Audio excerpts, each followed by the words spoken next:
Hello guys, welcome back to another video. और आज हम लोग बात करेंगे कि आप कटिंग कैसे कर सकते हो विदाउट लूजिंग मच मसल। मतलब ज़्यादातर लोग ये गलती करते हैं कि वो फैट लूज करते टाइम मसल लूज कर लेते हैं, क्योंकि मसल गेन करना बहुत डिफिकल्ट हो जाता है। So it's a really important part कि आप फैट तो लूज करो बट मसल नहीं। सो आज मैं आपको स्टेप बाय स्टेप एक प्रोसीड्योर बताऊंगा या स्टेप बाय स्टेप गाइड बताऊंगा जो मैंने खुद फॉलो किया है यहाँ से यहाँ जाने के लिए। 6 महीने में आई लॉस्ट अप्रॉक्सीमेटली 18 kgs। सो मैं आपको बताऊंगा कि आप मसल को रिटेन करते हुए कैसे फैट लूज कर सकते हो।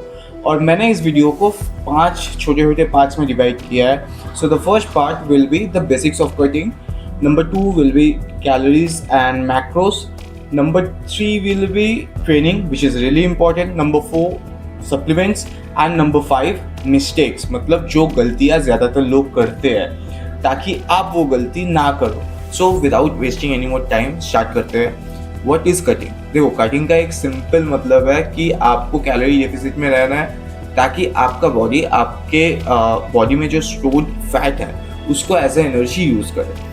पर यहाँ पे लोग गलती करते हैं। यहाँ पे लोग ऐसा एक डिफिसिट क्रिएट करते हैं जिसको फर्स्ट ऑफ ऑल तो मेंटेन करना लॉन्ग ड्यूरेशन में बहुत डिफिकल्ट हो जाता है। And the second thing is कि वहाँ पे फैट लॉस से ज़्यादा मसल लॉस हो जाता है। क्यों? देखो, अब मैंने स्टार्टिंग में एक बात कहा था कि I have lost 18 kgs in 6 months, पर लोग कहेंगे कि that is not a huge amount of weight. ठीक है ना? हाँ, ये सच है, क्योंकि ज़्यादातर इन्फ्लुएंसर या लोग बोलते हैं कि मैंने 1 महीने में 10 किलो वेट लूज़ किया है, 1 महीने में 5 किलो वेट लूज़ किया है। और अगर मैं अपना केस या अपना सिनेरियो देखूँ तो मैंने 1 महीने में 3 kg फैट लूज़ किया है। 6 महीने में 18 किलो, मतलब 1 महीने में 3 किलो फैट लूज़ किया है। सो द थिंग इज कि वेट लॉस और फैट लॉस में एक फ़र्क होता है। लोग जब ज़्यादा डिफिसिट करने लगते हैं तब उनका मसल लॉस भी होता है, फैट लॉस भी होता है और वाटर लॉस भी होता है बॉडी से। सो ये सब मिला के वेट लॉस होता है। और फैट लॉस मतलब प्राइमरीली फैट को टारगेट करना या फैट लूज करना मसल ना लूज करके।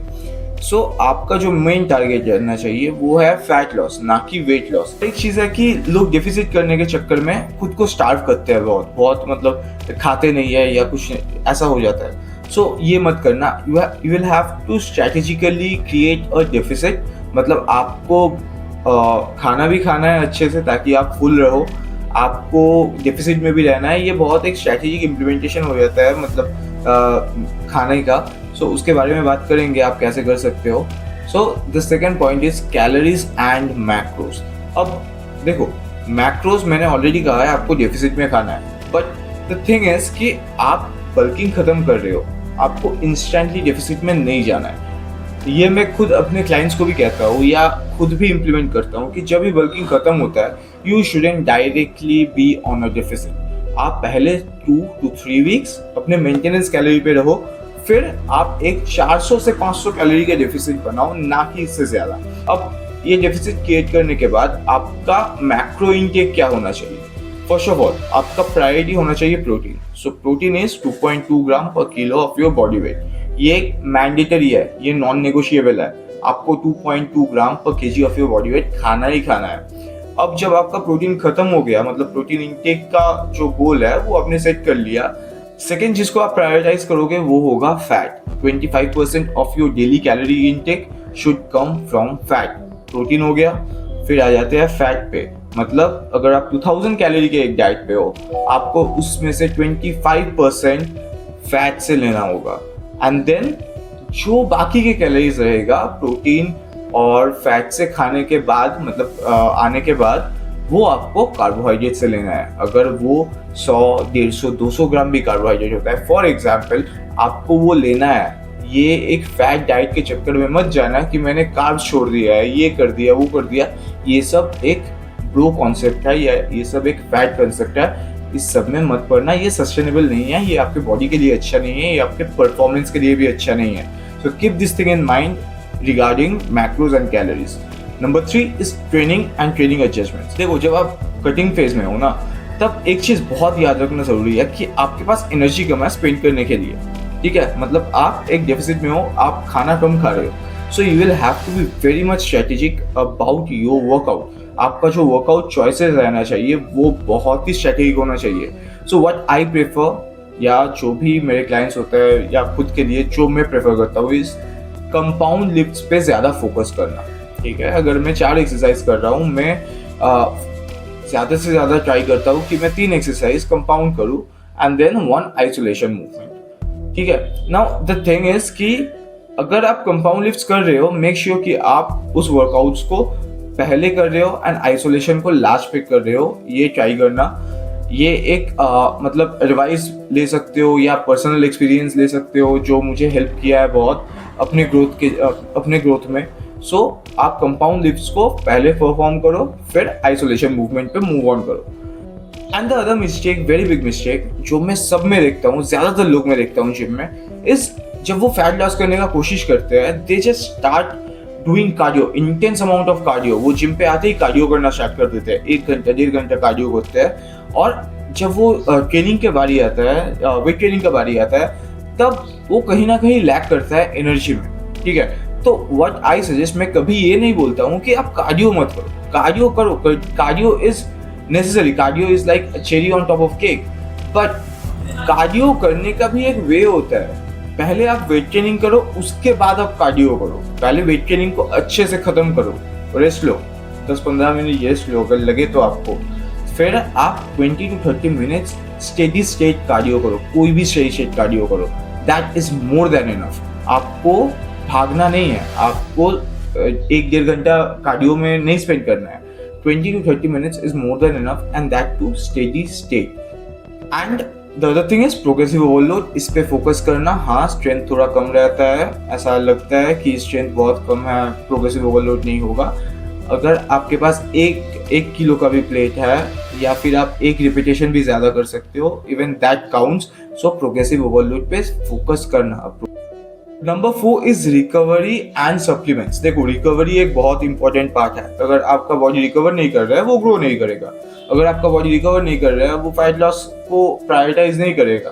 ठीक है ना। सो रिकवरी बहुत इंपॉर्टेंट प्रोसेस या बहुत इंपॉर्टेंट पार्ट बन जाता है इस जर्नी का। सो रिकवरी के लिए आपको क्या करना है, आप ट्रेनिंग करो, लेकिन training shouldn't be long, like 2 to 3 hours of training. No, आप अगर वेट ट्रेनिंग कर रहे हो, मेक श्योर कि 45 मिनट्स से 1 आवर के अंदर खत्म हो जा रहा है। एंड अगर आप कार्डियो कर रहे हो तो 20 to 30 minutes, more than enough. So 1.5 घंटे के अंदर आपका वर्कआउट सेशन खत्म, ये भी मैक्स टू मैक्स। ठीक है। नंबर 2 इज कि आप स्लीप, मतलब अगर आप सो रहे हो, मेक श्योर कि आप 6 से 8 घंटा मैक्स टू मैक्स सो रहे हो। That is not negotiable. And the other thing is कि बहुत सारे लोग रेस्ट डेज नहीं लेते।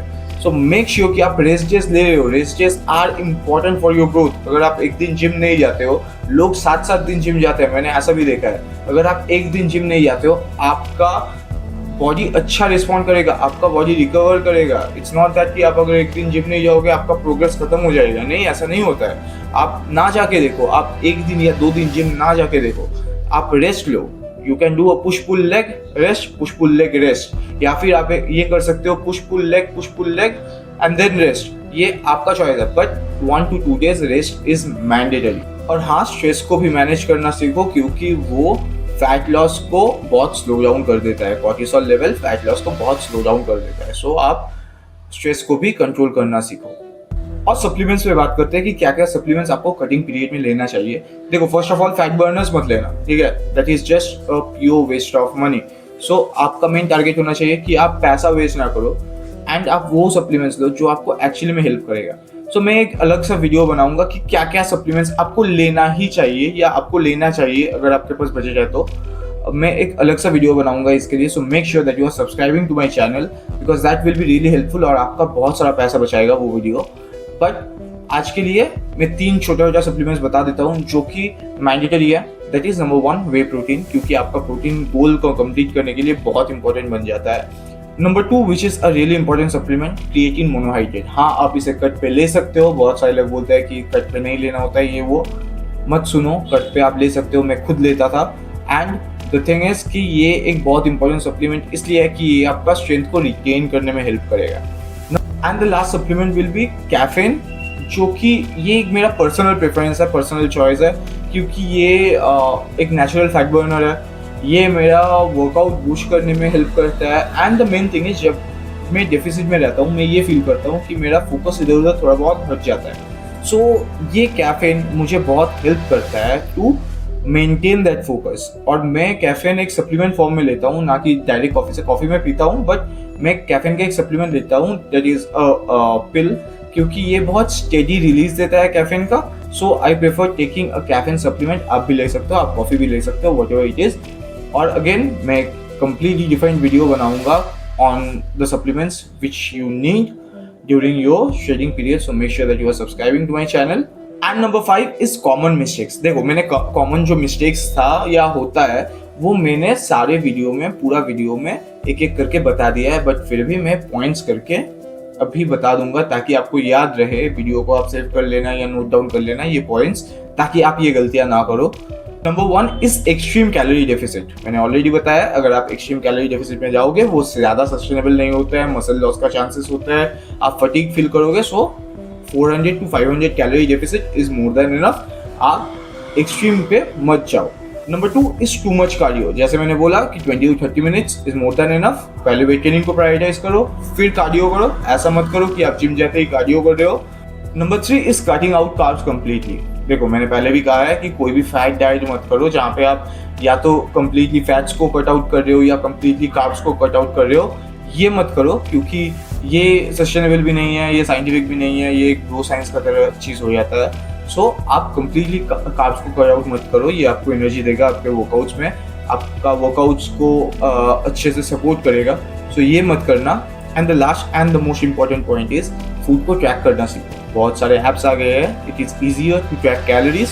आप कैलोरीज को ट्रैक करो। So that was the complete guide for your cutting, जो आप डेफिनेटली यूज कर सकते हो अपने कटिंग जर्नी पे, सो दैट आप अपने हार्ड अर्न्ड मसल को रिटेन करते हुए फैट लॉस कर सको and you get the maximum of result. अगर आपको ये वीडियो हेल्पफुल लगा, make sure that you hit that like button, अपने दोस्तों के साथ शेयर करो एंड ऐसे वीडियोस के लिए सब्सक्राइब जरूर करना।